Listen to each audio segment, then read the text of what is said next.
ዓለም በብዙ ፈርቷል። የሰው ልጅን ዕውቀት፣ መንፈሳዊነትና የተፈጥሮን ሚስጥራዊ ኃይል በአንድ ገበታ ላይ የሚያቀርብ ጥልቅ ጭብጥ ነው። በካሊፎርኒያ ዝናብ፣ በኢንዶኔዥያ መሬት መንቀጥቀጥ፣ በፊሊፒንስ እሳተ ገሞራ መሃል ሆነን ይህንን የስልጣኔና የተፈጥሮ ፍልሚያ ልናቀርብላችሁ ተዘጋጅተናል። ይህ የጠቀስንላችሁ በትላንትናው ከትላንት በስቲያ እንዲሁም ዛሬ የተከሰተ የተፈጥሮ ቁጣ ነው።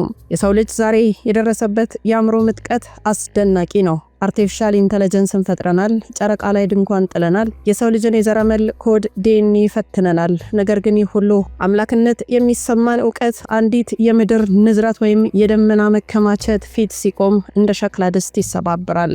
የሳይንቲስቶቹ ድካምና የኃያላኑ የቃላት ጨዋታም ሳይንቲስቶች ላለፉት 40 ዓመታት ግራፎችን ሲያሳዩን፣ ቁጥሮችን ሲተነትኑልን ኖረዋል።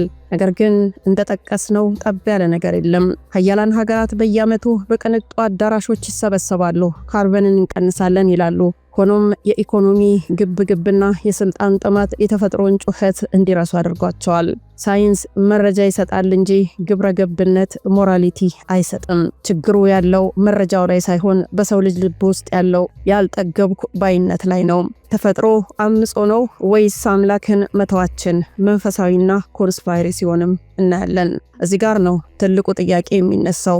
የሰው ልጅ በተፈጥሮ ላይ የበላይ ለመሆን ሲሞክር፣ ተፈጥሮ ደግሞ ሚዛኔን አታሳጡኝ እያለች የምትሰጠው ምላሽ ነው። ዓለም የተገነባችው በረቂቅ ሂሳባዊና መንፈሳዊ ሚዛን ነው። የሰው ልጅ ጫካውን ሲጨፈጭፍ፣ ባህሩን በቆሻሻ ሲሞላና ሰማዩን በጤስ ሲጋርድ ተፈጥሮ ራሷን ለማከም የምታደርገው እንቅስቃሴ በሰው ልጆች ላይ እንዳደጋ ይታያል። ብዙዎች እንደሚሉት የሰው ልጅ ፈጣሪውን መተው ለዚህ ትርምስ ምክንያት ነው። ተፈጥሮ ለሰው ልጅ የተሰጠችው እንዲንከባከባት እንጂ እንዲዘርፋት አልነበረም። የሰው ልጅ የራሱን አእምሮ አምላክ አድርጎ ሲሰግድለት የሁሉ ፈጣሪ ሆነውን ኃይልና የተፈጥሮ ቅድስና ረስቷል። ዛሬ የምናየው የካሊፎርኒያ ጎርፍና የፊሊፒንስ አመድ ምናልባትም ሰው ሆይ አንተ ታናሽ ፍጥረት መሆንህን ወቅ የሚል የተፈጥሮ ግሳጼ ሊሆን ይችላል። የ2026ቱ ትኩስ ማሳያ ትዕቢትና ውድቀታችን ነው። ትላንትና ዛሬ የምናያቸው አደጋዎች የዚህ ትንታኔ ምስክሮች ናቸው። ኢንዶኔዥያ የመሬት መንቀጥቀጥ በሰከንዶች ውስጥ በቢሊዮን የሚቆጠር ዶላር የወጣባቸው ህንፃዎች መሬት ሰልቅጣቸዋለች። የሰው ልጅ መሬትን ገዛኋት ሲል መሬት ተንቀሳቅሳ ትመልስለታለች። ካሊፎርኒያ የአየር ወንዝ የዓለማችን የቴክኖሎጂ ማዕከል የሆነችው ግዛት በሰማይ ለሚወርድ ዝናብ መፍትሄ አታ ተንበርክካለች። ኮሎምቢያ የመሬት መንሸራተት ተራራው ሲቆጣ የሰው ልጅ ምህንድስና ለተራራው አፈር መከላከያ መሆን አልቻለም። አንዳንዶች እንደሚሉት እነዚህ አደጋዎች በሰው ሰራሽ ቴክኖሎጂ እንደ ሳይንሱ አጠራር ሃርፕ ያሉ የሚመሩ ናቸው የሚል ኮንስፓይሬሲም አለም። ኃያላኑ አደጋዎችን በመፍጠር ዓለምን በአንድ ቁጥጥር ስር ለማዋል ይሞክራሉ የሚል እምነት ነው። ነገር ግን የሰው ልጅ ቴክኖሎጂ ተፈጥሮን ለመለወጥ ቢሞክር እንኳን የተፈጥሮ ውስጣዊ ነፍስን መቆጣጠር አይችልም። የሰው ልጅ አእምሮ ቢመጥቅም ካለበት ምድር ውጭ መኖር አይችልም። ተፈጥሮ አላመፀችም። ተፈጥሮ ሚዛኗን እየጠበቀች ነው። የሰው ልጅ ግን ከፈጣሪውና ከተፈጥሮ ጋር የነበረውን ስምምነት አፍርሷል። ዛሬ የምናየው የካቲት 2026 ትርምስ ለሰው ልጅ አንድ ታላቅ መልእክት አለው። በእውቀት አትመካ፣ ወደ ተፈጥሯዊና መንፈሳዊ ትንተና ተመለስ። የታላቁ ሚዛን መናጋት ከቤተ መንግስት እስከ ሰማያት እስኪንፈትሸው የሰው ልጅ ዛሬ የደረሰበት የአእምሮ ምጥቀት ከእውቀት ይልቅ ትዕቢትን አውርሶታል። ሳይንቲስቶቻችን ስለ ተፈጥሮ ህግጋት ቢነግሩንም ስለ ተፈጥሮ ባለቤት ግን መናገር አይፈልጉም። ኃያላኑ ደግሞ ይህንኑ ክፍተት በመጠቀም ተፈጥሮን እንደ ጦር መሳሪያ ሊጠቀሙበት ይሞክራሉ። በካሊፎርኒያ፣ በኮሎምቢያ የሚደርሰው ሰቆቃ በኃያላን ሀገራት መሪዎች ዘንድ እንደ ዜና ብቻ ነው የሚታየው። በጉባኤው ኮፕ የሚሰጠው ተስፋዎች የድረስ ለጥቁሩ አይነት ናቸው። ሴራው ኮንስፓይሬሲ ብዙዎች እንደሚጠረጥሩት ኃያላን ሀገራት አደጋዎችን የቁጥጥር መሳሪያ ያደርጓቸዋል። ህዝቡ በተፈጥሮ አደጋ ሲደናገጥ መንግስታት እኛ እንታደጋቸዋለን በሚል ስም ሰብአዊ መብቶች የሚገድቡ ህጎችን ለማውጣት ይመቻቸዋል። አደጋዎች ሲከሰቱ የመልሶ ግንባታ በሚል ስም በሚሊዮን የሚቆጠር ዶላር ወደ ትላልቅ ድርጅቶች ይፈሳል። ለዚህ ነው ጠብ ያለ ነገር የለም የምንለው። ምክንያቱም አደጋው ለጥቂቶች ትርፍ ነውና። የሰው አእምሮና መለኮታዊው ኃይልንም ማየት ተገቢ ነው። የሰው ልጅ አእምሮ አስደናቂ ቢሆንም አሁንም ድረስ አንዲትን ቅጠል ከምንም መፍጠር አይችልም። የደረስንበት የአእምሮ እድገት ባብኤልን ያስታውሰናል። ሰዎች ወደ ሰማይ ለመጠጋት ግንብ ሲገነቡ ቋንቋቸው ተደበላልቆ እንደወደቁት ሁሉ ዛሬም የሰው ልጅ ቴክኖሎጂ ያድነኛል ብሎ ሲመካ ተፈጥሮ በራሷ ቋንቋ ዝም ታሰኘዋለች። እግዚአብሔርን መተዋችን ተፈጥሮ ግዑዝ ነገር አይደለችም፣ የፈጣሪ ኪነ ጥበብ መገለጫ እንጂ። የሰው ልጅ ፈጣሪውን ረስቶ ለራሱ አእምሮ ሲሰግድ ከተፈጥሮ ጋር የነበረው የፍቅር ውል ተቋርጧል። ተፈጥሮ እንግዳ በሆነ ሰው ማጥቃት የጀመረችው ሰው ራሱ ከተፈጥሮ እንግዳ ስለሆነ ነው። በፌብሩዋሪ 2026 የምናያቸው ክስተቶች አንድ ላይ ሲገጣጠሙ አንድ ትልቅ ስዕልን ይፈጥራሉ። አሁን በእነዚህ 2 ቀናት የኢንዶኔዥያ ንዝረት መሬት አልችልም እያለች የምታደርገው ትንፋሽ፣ የካሊፎርኒያ ጎርፍ ሰማይ በቃኝ ብሎ ያፈሰሰው የቁጣ እንባ፣ የፊሊፒንስ እሳተ ገሞራ የምድር የውስጥ ስቃይን ያሳዩናል። ይህ ሁሉ የሚያሳየው የሰው ልጅ ስልጣኔ በበረዶ እንደተገነባ ቤት መሆኑ ነው። ሳይንቲስቶች የፈየዱት ነገር የለም ያልነውም ለዚህ ነው። እነሱ ህመሙን ይገልጻሉ እንጂ ፈውሱን አያውቁትም። ፈውሱ ያለው ቴክኖሎጂ ውስጥ ሳይሆን ወደ ቀደመው ትህትናና ከተፈጥሮ ጋር ወደ መታረቅ መመለስ ላይ ነው። ሰው ሆይ በብርሃን ፍጥነት ብትበርም ከተጠለልከው ሰማይ በታች ነህ። የብረት ወፎችን አውሮፕላኖችን ብትሰራ እንደ ድንቢጥ ለመብረር የሰማዩን ፈቃድ ትጠይቃለህ። አእምሮህ ሲመጥቅ ልብህ ግን ዝቅ ካላለ ተፈጥሮ ራሷ አስተማሪ ትሆናለች።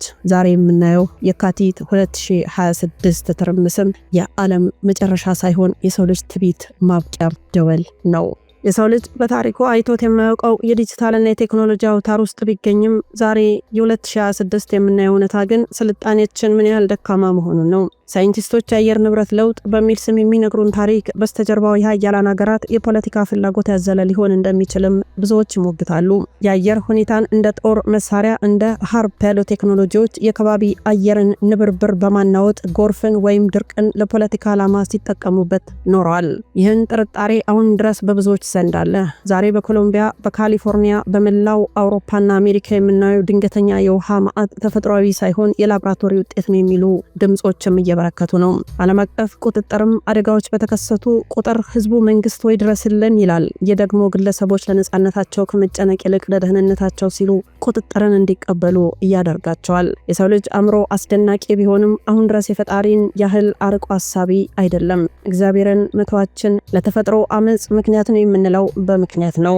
ተፈጥሮ በራሷ ህግ የምትመራ ናት። ሰው በገነባው የትዕቢት ግንብ ላይ ተፈጥሮ ስታላግጥ የሰው ልጅ ምን ያህል ረዳት የሌለው ፍጥረት መሆኑን አሳይቶናል። እነዚህ አደጋዎች የኢንዶኔዥያ ንዝረት፣ የፊሊፒንስ እሳተ ገሞራ በዚህ 2 ቀን የተከሰቱ ለሰው ልጅ ታላቅ ጥሪ ናቸው። ከሳምንታት በፊትም መላው አውሮፓን አሜሪካን ጨምሮ ገዳይ የሆኑ አውሎ ነፋሶች፣ በጣም አስፈሪ የሆኑ እንደ ባቢሎን ግንብ የተገነቡ በረዶዎች ተስተናግደዋል።